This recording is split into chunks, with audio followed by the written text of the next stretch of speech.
আমার গল্পপ্রিয় বন্ধুরা, কেমন আছো তোমরা? আশা করি ভালো আছো, আমিও ভালো আছি। তোমাদের মজা দিতে আমি আরও একটি মজার গল্প নিয়ে এসেছি। গল্পটি শুনলে তোমাদের রড দিয়ে ঝরনার মতো পানি বেরিয়ে আসবে। তো বুঝতেই পারতেছ গল্পটা কেমন ইন্টারেস্টিং হতে চলেছে, তাই দেরি না করে কানে হেডফোন পরে নাও। আর যারা আমার সাথে কথা বলতে চাও বা ইমো নাম্বার পেতে চাও, আমি ভিডিওর মধ্যে নাম্বার দিয়ে দেব, আপনারা ভিডিও কলে আমার সাথে মজা করতে পারবেন। চলো তবে আর দেরি না করে শুরু করা যাক। চাচার বিয়ের পর থেকে আমি লক্ষ্য করতাম আমার নতুন চাচি খুবই আকর্ষণীয় ছিলেন। তার বয়স বেশি ছিল না, গায়ের রং ছিল ফর্সা, একটু স্বাস্থ্যবান, যা তাকে অনেক আকর্ষণীয় করে তুলে। একদিন যখন চাচা বাড়িতে ছিলেন না, আমি হঠাৎ চাচির উচ্চস্বরে কথা বলতে শুনি। তিনি আমার দিকে তাকিয়ে বললেন, তোমার চাচা আমাকে যথেষ্ট সময় দিতে পারছেন না। চাচি যেন আমার থেকে কিছু আশা করছিলেন, তার চোখে ছিল এক অদ্ভুত দৃষ্টি। আমি তার কথায় বিভ্রান্ত হয়ে পড়লাম এবং সেই মুহূর্তে আমার কিছু অপ্রত্যাশিত অনুভূতি তৈরি হলো। আজকের গল্পটা এমনই একটি ঘটনার দিকে নিয়ে যাবে, তোমাদের ভালো লাগবে। আমার নাম নিলয়, আমার বয়স ১৯ বছর। আমরা শহরে বসবাস করি, কিন্তু আমার দাদার বাড়ি গ্রামে। সেখানে আমার চাচা, চাচি এবং দাদা থাকেন। আমার চাচা দীর্ঘদিন গ্রামের বাড়িতে ছিলেন, কিন্তু চাচার বিয়ের ৯ মাস পর আমি আবার গ্রামের বাড়িতে ফিরে আসি। কারণ বাবার চাকরি শহরে হওয়ায় আমরা পরিবারসহ শহরে থাকতাম। আমার ফাইনাল পরীক্ষা শেষ হওয়ার পর আমি কিছুদিনের জন্য গ্রামে ঘুরতে যাই।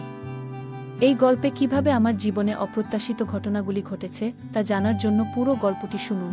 আমার ছোট চাচা ও দাদা গ্রামের বাড়িতে থাকতেন, তাদের বিয়ের জন্য বেশ কিছুদিনের ছুটি ছিল। গ্রামে পৌঁছানোর পর আমি আমার ব্যাগ ঘরে রেখে বিশ্রাম নিচ্ছিলাম। তখন আমার চাচি এক গ্লাস পানি নিয়ে এসে আমাকে দিলেন। আমি তার দিকে তাকাতে ইতস্তত করছিলাম।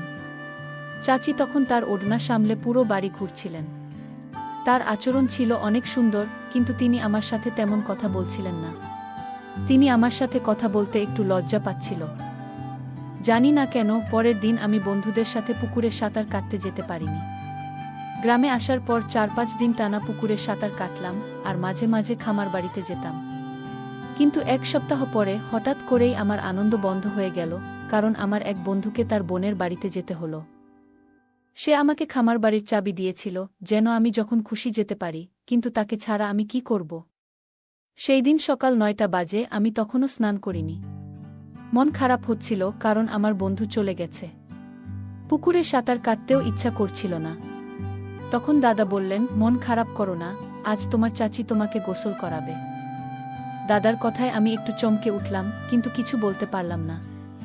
মনে মনে অনেক খুশি হলাম, কিন্তু কাউকে কিছু বুঝতে দিলাম না। চাচি তখন আমার দিকে কিছুটা বিস্ময় নিয়ে তাকালেন, কিন্তু দাদার কথা এড়াতে পারলেন না। কিছুক্ষণ পর আমি চাচির জন্য অপেক্ষা করছিলাম। তখন আমি লক্ষ্য করলাম আমার শরীর কিছুটা অস্বাভাবিকভাবে প্রতিক্রিয়া করছে। ধীরে ধীরে যেন আমি নিজের উপর নিয়ন্ত্রণ হারাতে লাগলাম। তখনই বুঝলাম কেন যে আমি এই কয়েকদিন চাচির সাথে কথা বললে হয়তো আজকে অনেকটাই ফ্রি হয়ে যেত, কিন্তু আমি তা করিনি। এটা আমার বড় ভুল ছিল। চাচি আমার দিকে সরাসরি তাকাচ্ছিলেন না, যেন কিছুটা অস্বস্তিতে ছিলেন। মজার ছলে আমি তার পাশে দাঁড়িয়ে নিজের গায়ে সাবান লাগাতে লাগলাম। তিনি বারবার নিজের ওড়নাটা ঠিক করতে ব্যস্ত ছিলেন। আমি তার দিকে অপলক চোখে চেয়ে থাকলাম এবং সেই মুহূর্তে বুঝতে পারলাম চাচি সত্যিই অনেক সুন্দরী।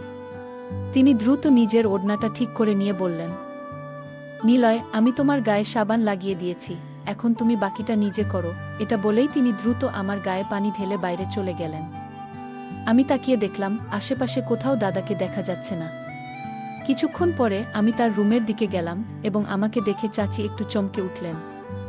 আমি মজা করে বললাম, তোমার কোমল হাতের ছোঁয়াটা দারুণ ছিল।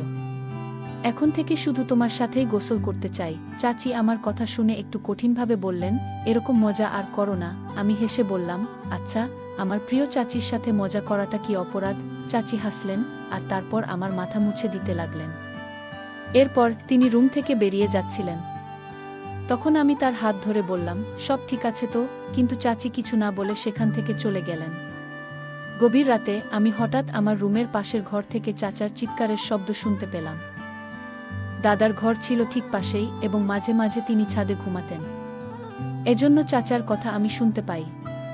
কৌতূহলবশত আমি আমার রুম থেকে বের হয়ে চাচার রুমের দিকে তাকালাম। দেখলাম চাচি চাচাকে একেবারেই সময় দিচ্ছেন না এবং ঘুমিয়ে পড়েছেন। তার ব্যক্তিগত কথা শোনার পর আমার মনে হলো কিছু একটা অদ্ভুত হচ্ছে। হঠাৎ কিছুক্ষণ পরেই চাচির ঘর থেকে কিছু অস্বাভাবিক শব্দ শুনতে পেলাম। আমার কৌতূহল আরও বেড়ে গেল, তাই আমি ধীরে ধীরে চাচার রুমের দিকে এগোলাম। এমন সময় পেছন থেকে দাদার কণ্ঠ শুনতে পেলাম। দাদার বয়স ছিল ৭০ বছর, কিন্তু তার কড়া স্বরে আমি মাথা নিচু করে ফেললাম। পরের দিন সকালে নাস্তার সময় চাচা আর চাচি একে অপরের দিকে যেভাবে তাকাচ্ছিলেন তাতে বোঝা যাচ্ছিল কিছু একটা হয়েছে তাদের মধ্যে। চাচা নাস্তা সেরে দোকানে যাচ্ছিলেন, কিন্তু আমার মনে বারবার চাচির সেই অদ্ভুত আওয়াজ বাজছিল। আমি নাস্তা শেষ করে আমার রুমে ফিরে গিয়ে কিছুক্ষণ ঘুমিয়ে নিলাম। জেগে উঠে দেখলাম দাদার ঘরের দরজা খোলা। রান্নাঘর থেকে বেরিয়ে দেখি চাচি দাদার ঘর থেকে আসছেন। বাইরে এসে চাচিকে খুব ক্লান্ত দেখাচ্ছিল, তার মুখে এবং শরীরে যেন কষ্টের ছাপ ছিল।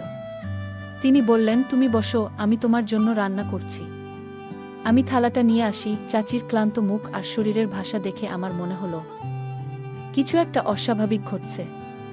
দাদাকে আমি বাড়ির বাইরে কোথাও যেতে দেখিনি, তিনি সব সময় চাচির পেছনেই থাকতেন।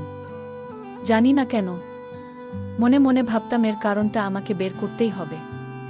আমি লক্ষ্য করছিলাম যে চাচি খুবই ক্লান্ত থাকতেন, যদিও তিনি শুধু বাসন ধুয়ে আর রান্না করেই সময় কাটাতেন।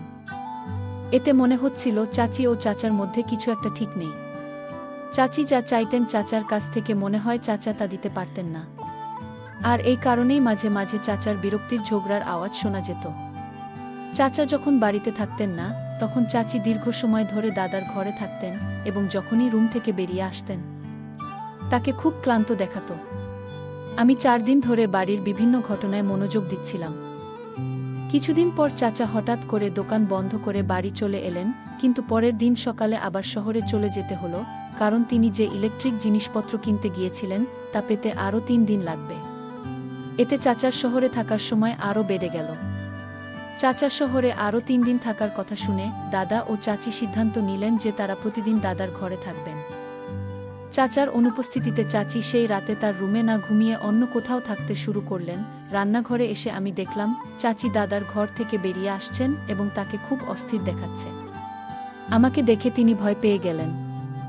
আমি তাকে তার রুমে নিয়ে গিয়ে বিছানায় বসিয়ে দিলাম। তারপর জিজ্ঞেস করলাম, চাচি, আপনি কি দাদার ঘরে কি জন্যে গিয়েছিলেন?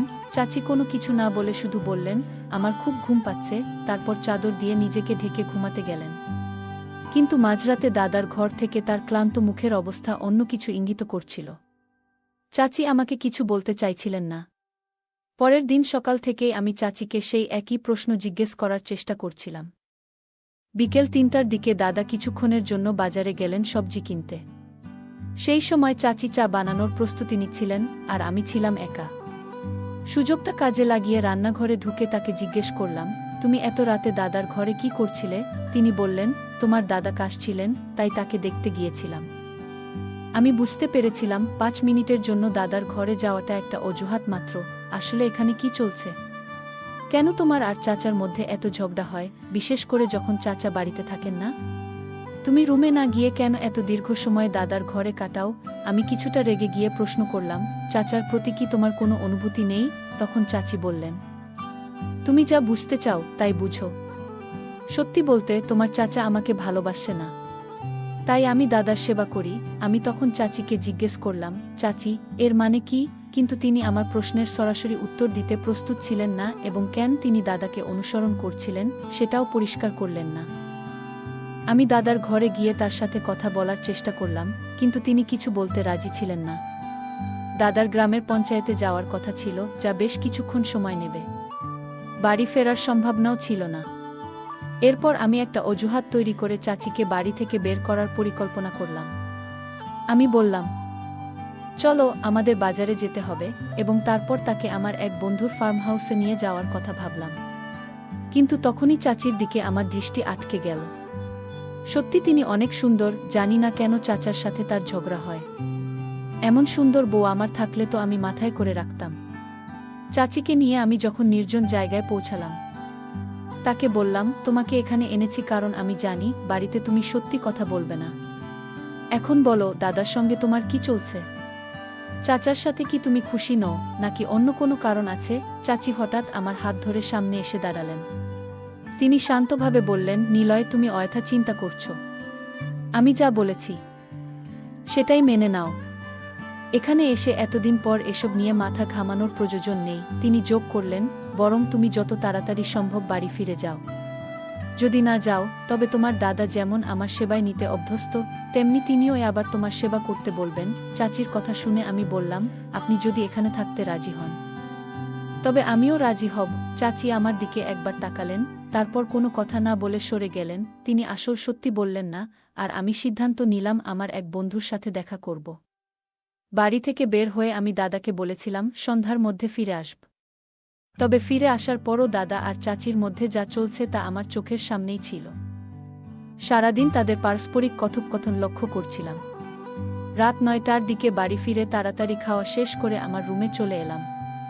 কিন্তু যখন দাদা হাত ধুতে রান্নাঘরের দিকে গেলেন, আমি তার রুমে ঢুকে লুকিয়ে পড়লাম।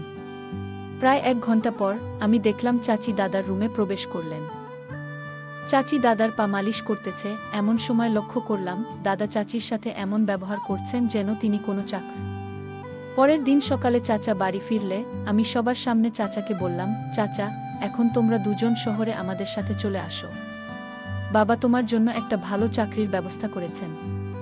দাদাও আসতে চায় না, কারণ তিনি তার গ্রাম ছেড়ে কোথাও যেতে চান না। দাদা তখন চাচাকে বললেন, রাজ, তুমি আর নেহা কোথাও যাবে না। তোমরা যদি চলে যাও, আমি এখানে একা হয়ে যাব। কিভাবে চলবে আমার জীবন? তখন আমি বললাম, দাদা, চাচা আর চাচি এখানে থাকলেও তুমি কি চাচিকে সম্মান দাও? তাকে কি কোনো কাজের মেয়ের মতো ব্যবহার করছো না? চাচা সারাদিন কাজ নিয়ে ব্যস্ত থাকেন, কিন্তু রাতে যখন চাচির বিশ্রামের প্রয়োজন, তখনও তুমি তাকে চাপ দিচ্ছ কাজের লোকের মতো। শুনেছি রাতে চাচির শরীর এত ক্লান্ত থাকে যে তিনি চাচাকে সময় দিতে পারে না। তারপরেও তুমি তাকে বোঝ না, ফলে তোমাদের মধ্যে ঝগড়া লেগেই থাকে। দাদা, তোমার ছোট বৌমাকে সম্মান না দিয়ে তাকে কাছে রাখার কোনো মানে নেই। চাচা আর চাচি যদি শহরে চলে যায়, তবেই হয়তো কিছুটা পরিবর্তন আসবে। চাচা আমার কথায় একটু থমকে গেলেন, তারপর বললেন, রাজ, আমাকে ক্ষমা করো। আমি বুঝতে পারিনি যে তোমার জীবন এভাবে কঠিন হয়ে উঠেছে আমার কারণে। আমি তাকে নিজের সাথে নিয়ে আসিনি, বরং তাকে এত বেশি বাড়ির কাজে ব্যস্ত রেখেছিলাম যাতে সে ক্লান্ত হয়ে পড়ে এবং রাতে তোমাকে সময় দিতে না পারে। এভাবেই তাদের মধ্যে ঝগড়া শুরু হয়। কিন্তু আজ যখন নিলয় তোমাদের দুজনকে শহরে নিয়ে যাওয়ার কথা বলছে, তখন আমি তোমাদের দুজনের কাছেই ক্ষমা চেয়ে নিচ্ছি। তোমরা দুজন দয়া করে আমাকে মাফ করে দিও। চাচি দাদাকে ক্ষমা করেছিলেন কারণ দাদুর ছোট চাচার প্রতি অনেক স্নেহ ছিল। চাচা চেয়েছিলেন যে পরিবারের মধ্যে কোনো ফাটল সৃষ্টি না হয়, তাই দাদার ভুলগুলো আড়াল করছিলেন। কিন্তু আমি বুঝতে পেরেছি যে শ্বশুরের ভুলকে ঢাকার জন্য চাচি নিজেকে দোষী ভাবছেন। তবে দাদার ভুলগুলোকে সামনে আনতে গিয়ে তিনি তা করেননি। পরে আমি চাচাকে সব কিছু খুলে বললাম এবং তিনি আমাকে যা পরামর্শ দিলেন তাতে আমি রাজি হলাম। দাদাকে তার ভুল বোঝানোর পর তিনি চাচিকে যথাযথ মর্যাদা দিতে শুরু করলেন। চাচির সৌন্দর্য তাকে মনে করিয়ে দিয়েছিল যে কারও প্রকৃত মূল্য তার টাকায় নয়, বরং তার স্বভাব এবং আচরণে নির্ভর করে। গল্পটা কেমন লাগলো জানাতে ভুলবে না। আরও মজার মজার রোমান্টিক গল্প শুনতে চাইলে ভিডিওটি লাইক, শেয়ার এবং চ্যানেলটি সাবস্ক্রাইব করতে এবং বেল আইকনটি ক্লিক করতে ভুলবে না। ধন্যবাদ।